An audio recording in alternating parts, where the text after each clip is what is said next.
অসমৰ মুখ্যমন্ত্ৰী হিমন্ত বিশ্ব শৰ্মা ডাঙৰীয়াই যি পদক্ষেপ লৈছে 2026 আৰু 27 চনৰ আজি প্ৰথম অৰুণোদয় আৰ্থিক অনুদান দিছে। মই শুনিব পৰা মতে আজি হয়তো বেলেগ যোনটো 4খন যোনটো জিলা আছিল সেই জিলা হয়তো আমাৰ যোনটো বানপীড়িত ৰাজ্যৰ কাৰণে 2500 টকাকৈ দিব, কিন্তু আমাৰ বেলেগ ৰাজ্য আমাৰ জিলাবিলাকত মানে 1100 টকাকৈ দিব বুলি শুনা পাইছোঁ। উপাধ্যক্ষ বিজিত গোৱাৰা নাজৰী ডাঙৰীয়া আৰু আমাৰ মাজত উপস্থিত হৈছিল আমাৰ চাৰ্কেল অফিচাৰনি আমাৰ ইলিমা কাঞ্জুলনা বাইদেউ ডাঙৰীয়ানি। আৰু এইটো যোনটো জনকল্যাণমূলক আঁচনি যেটো ৰূপায়ণ কৰিছে অসম চৰকাৰে, এই বিষয়ত কি ক'ব?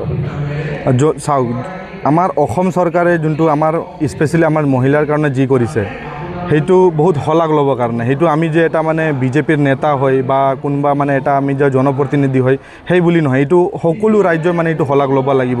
সঁচাকৈ তেখেতে আমি আই মাতৃৰ কাৰণে বহুখিনি কৰিছে। আজি উদ্যমিতা আঁচনিয়ে হওক, আজি অৰুণোদয় আঁচনি হওক, আজি যিকোনো আঁচনি মানে আমাৰ মহিলাসকলক প্ৰাধান্য দিয়ে। সেই বিষয়ে আৰু আমি তাতে আৰু ইমান বিতংকৈ আৰু ক'ব লগা নাই, সেইটো ৰাইজে জানে।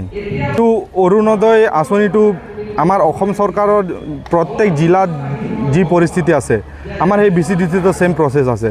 ইয়াতে ৰাচন কাৰ্ডৰ প্ৰয়োজন হয়, আধাৰ বেংক একাউণ্ট লাগে। ইয়াতে সেয়ে আৰু আমাৰ নিম্ন শ্ৰেণীৰ মানে আমাৰ গৰীব দুখীয়া পৰিয়ালৰ যিসকল মানে মহিলাই পাব লাগে সেইবিলাক চব সকলোৱে পায়।